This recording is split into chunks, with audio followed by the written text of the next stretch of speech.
Ready तो हुए बेरोबो तार आगे पहले जो ये लाल का फैल गया ना बिस्तर पे, ये इसको समेटना है।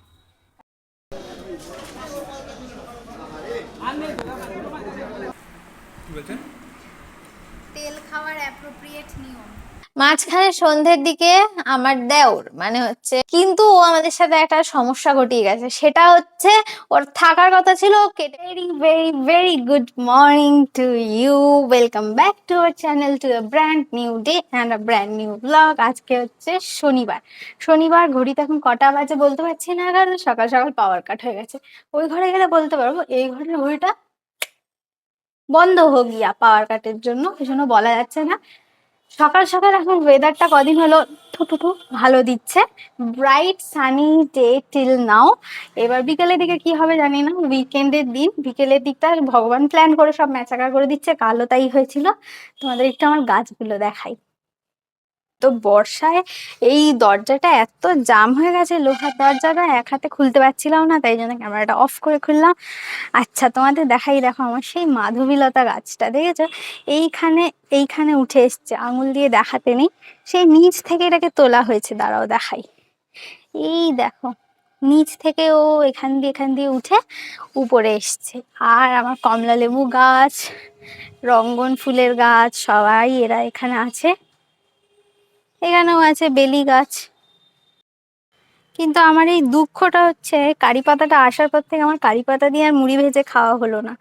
আর এই গাছগুলো তো এখনো ফুল এলো না, বর্ষা তো প্রায় শেষের দিকে, কিন্তু বেলি গাছে কোনো ফুল এলো না। গাছগুলোকে খুব সুন্দর লাগছে, হাওয়া দিচ্ছে, সুন্দর নড়ছে। রঙ্গনগুলো একটু ঝরে গেছে বৃষ্টিতে, হবে আবার। আর এই দেখো আমার কমলা লেবু গাছে না ছোট ছোট ফুল এসছে লেবুর, দেখেছো? এগুলো হবে কিনা জানি না, তবে দেখে ভাল লাগছে লেবুর ফুলগুলো। তো this much update I have about my plants.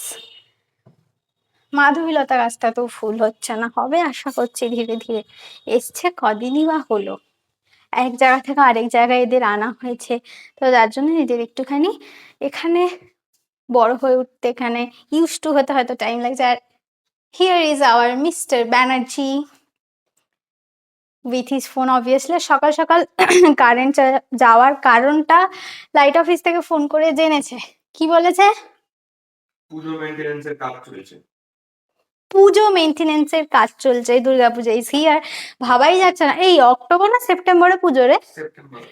সেপ্টেম্বরে পুজো। 11:30 12টা।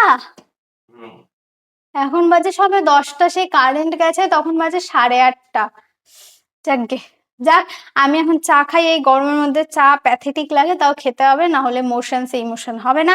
আর তারপর একটু বেরোতে হবে, যাবো একটুখানি ইছাপুর বাজারে, কাজ আছে, দেখাবো গিয়ে। ওই আর কি, আগের দিনে যে জামাটা ছিল ওটাই আবার রিওয়্যার করেছি। তার কারণ হচ্ছে আগের দিনে জামাটা বেশিক্ষণের জন্য পরিনি, জাস্ট বেরিয়েছি আর বাড়ি চলে এসেছি। আর একই জামা পরার কারণ হচ্ছে অবভিয়াসলি বৃষ্টি। আমাদের একটা এর সলিউশন বার করতে হবে, কারণ ছাদ ছাড়া শুকানোর জায়গা নেই, রেলিংয়ে দেওয়াটা is not a good decision. একটা সলিউশন কিছু বের করতে হবে আমাদেরকে এই বিষয়ে। তো रेडी तो हुए बेरोबो, तार आगे पहले जो ये लाल का फैल गया ना बिस्तर पे, ये इसको समेटना है, কারণ এসে আর ইচ্ছা করে না ওই গরমের মধ্যে। তাই জন্য এসে এমনি গরম লাগবে, বিধ্বস্ত হয়ে পড়বো বাজার থেকে এসে, তাই জন্য আগে ভাগে বিছানাটা গুছিয়ে তারপর বেরোবো। তো আমাদের এই neat clean room is ready to serve. এসে একদম পরিষ্কার পরিচ্ছন্ন ঘর দেখতে বেশ ভালো লাগে। আর আমিও রেডি হয়ে গেছি, একটা ছোট্ট টিপ, এই একটা কুর্তি, দ্যাটস ইট। লিপস্টিকটা লাগাতে ইচ্ছা করছে না, আমি লাগাবো না, জোর করে কিছু হয় না। আর দ্বিতীয় কথা, বহুত গরম লাগছে, আর পারা যাচ্ছে না। প্রতিম এলে ও রেডি হবে, বেরোবো, আর কোনো কাজ নেই। হ্যাঁ, এই জায়গাটা একটু মেসি হয়ে রয়েছে, এই জায়গাটা একেবারে যা যা আছে সব নিয়ে নিচে নেমে যাবো। We are ready to go. ছোটে কিছু নেই, পেল লাগতে পারে মুখ, কিন্তু এই গরমে মুখ পেল ছাড়া ওয়েল কিছুতেই লাগতে পারে না।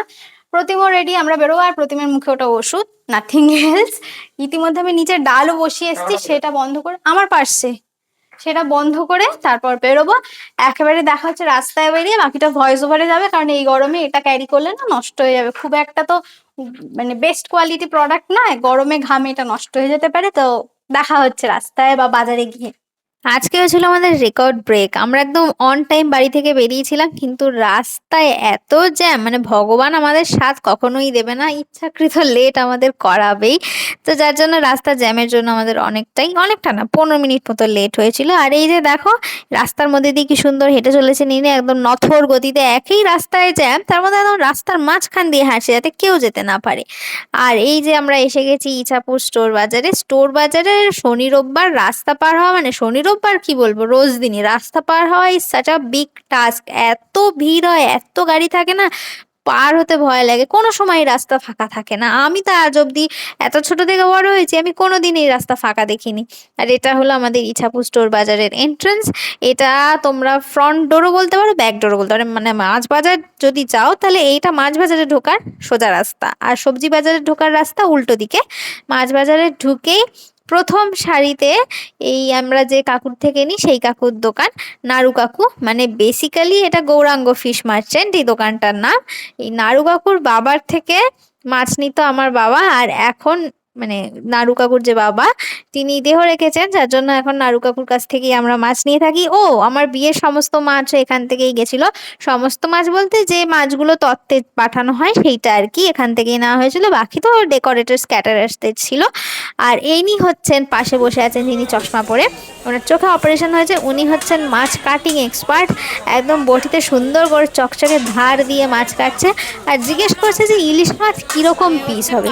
ইলিশ মাছ কিরকম পিস হবে জিজ্ঞাসা করাটাই ভুল, তার কারণ হচ্ছে ইলিশ মাছ রিং পিস ছাড়া সত্যি বলতে জাস্ট পোষায় না। ওই ছোট ছোট পিস হলে ইলিশ মাছ খেতে ভালো লাগে বলো?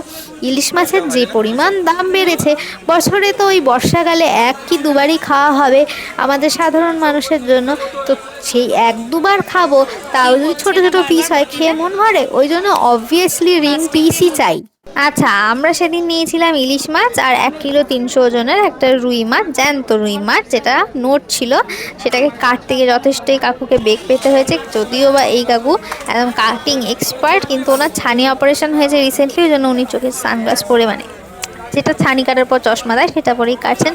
আর মাছ বাজারে সমস্ত ধরনের মাছ ছিল, লোটে, ট্যাংরা, বাটা, ন্যাদোস, অনেক কিছু। যাকগে বাড়ি যাই, বাড়ি গিয়ে তোমাদের সাথে কথা হচ্ছে। কি হচ্ছে? মাছ এসছে বাড়িতে, সেগুলো ধোয়া হচ্ছে। এই যে ইলিশ, এই বর্ষায় এই বাড়িতে ইলিশটা তোলা হয়ে গেছে ফ্রিজে, বাকিগুলো এখানে আজকে যেটা খাবো রাখা আছে। এই যে দেখা, এই যে ইলিশ আজকে যেটা হবে 4 জনের এটা রাখা। আর এই যে ইলিশের ডিম, আর এটা হচ্ছে রুইগুলো অর্ধেক ধোয়া হয়েছে, অর্ধেক ধোয়া হয়নি, মানে এইটুকু বাকি আছে। তো এটা হলো রুই মাছের তেলটা খুব ভালো দিয়েছে ভীষণ। তেলটা যদি আজকে না ভাজা হয় তাহলে মাছটা গন্ধ হয়ে যাবে। কেন হবে? জ্যান্ত মাছের তেল তো। ইলিশের ডিম খাবি, ইলিশ মাছ ভাজা খাবি, আবার কত কি খাবি তুই, তারপর আবার ডিম আছে নরমাল।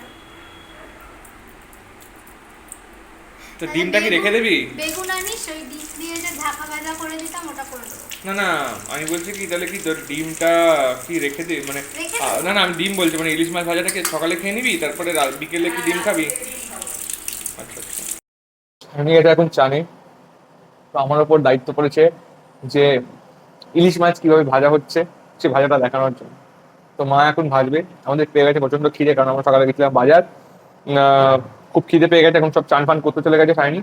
তো এখন ভাজুক, ভাজার পরে জাস্ট চানটা করে, এত দেরি করে ভাজবে তার কারণ হচ্ছে জাস্ট চানটা করে গরম গরম খাবো বলে। লেটস সি হাউ ইট গোজ। এই হচ্ছে নুন হলুদ মাখানো মাল, জাস্ট কড়াই যাওয়ার আগে রেডি।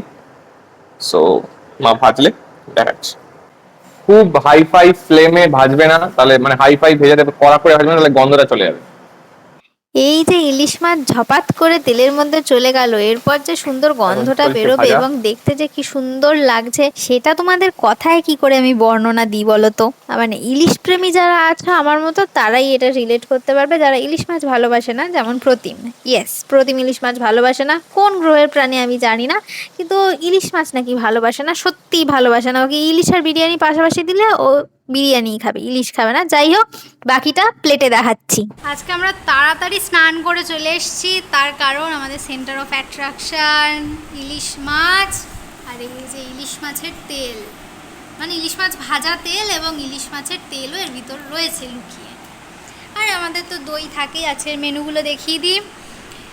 আলু পটলের তরকারি, ভাত, ইলিশ মাছ ভাজা, মুসুরের ডাল পাতলা করে, মাস্ট হ্যাভ, আর হচ্ছে ডিম আছে এটার মধ্যে। ডিমটা রাতে খাওয়া হবে, রাতেই দেখাবো আমি। ইলিশ মাছের তেল দিয়ে ভাত মেখে তোমরা কে কীভাবে খাও আমি জানি না, কিন্তু আমি কিভাবে খাই, নুন নিই অল্প, ইলিশ মাছ ভাজার তেল নিই এবং ইলিশ মাছের তেল নিই, সেটা ভালো করে ভাতের সাথে মেখে একটা কাঁচা লঙ্কা দিয়ে মাছ ভাজা দিয়ে খাই, হেব্বি লাগে। আজকে আমাদের দুপুরের লাঞ্চটা অনবদ্য হলো।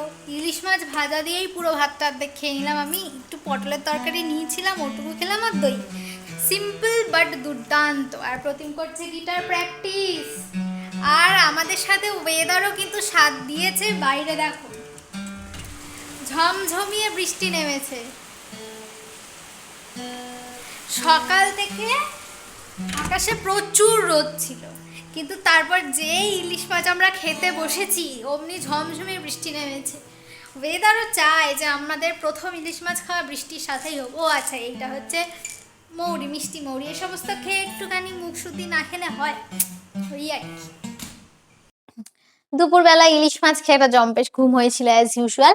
মাঝখানে সন্ধ্যের দিকে আমার দেওর, মানে হচ্ছে যাকে আমরা ভালোবেসে গাবলু বলে থাকি, ওর এটা মানে পাবলিক নাম, সবাই ওকে গাবলু বলেই চেনে, তো সে এসছিল। কিন্তু ও আমাদের সাথে একটা সমস্যা ঘটিয়ে গেছে। সেটা হচ্ছে ওর থাকার কথা ছিল, ও কেটে পড়েছে, যেটাতে আমরা খুবই ক্ষুব্ধ হয়েছি। কিন্তু ও প্রতিজ্ঞা করে গেছে যে ও থাকবে। তো এবার দেখা যাক ও কবে থাকে। আমি ভাবলাম যে ওর একটা জায়গায় যাওয়ার কথা ছিল, এখানে এসে তারপর যাওয়ার কথা ছিল, তো সেখান থেকে ঘুরে এলে তারপর আমি ওকে ব্লগে দেখাবো, ওকে তোমরা কোনোদিন দেখোনি। তো ব্যাপারটা আর হলো না, ও সেই বাড়ি চলে গেল। তো আজকে দেখা হলো না, কিন্তু ও বলেছে আরেকদিন। হ্যাঁ, বুঝতে পেরেছি, আমি ব্লগ করছি, তোকে ফোনটা দেখতে হবে।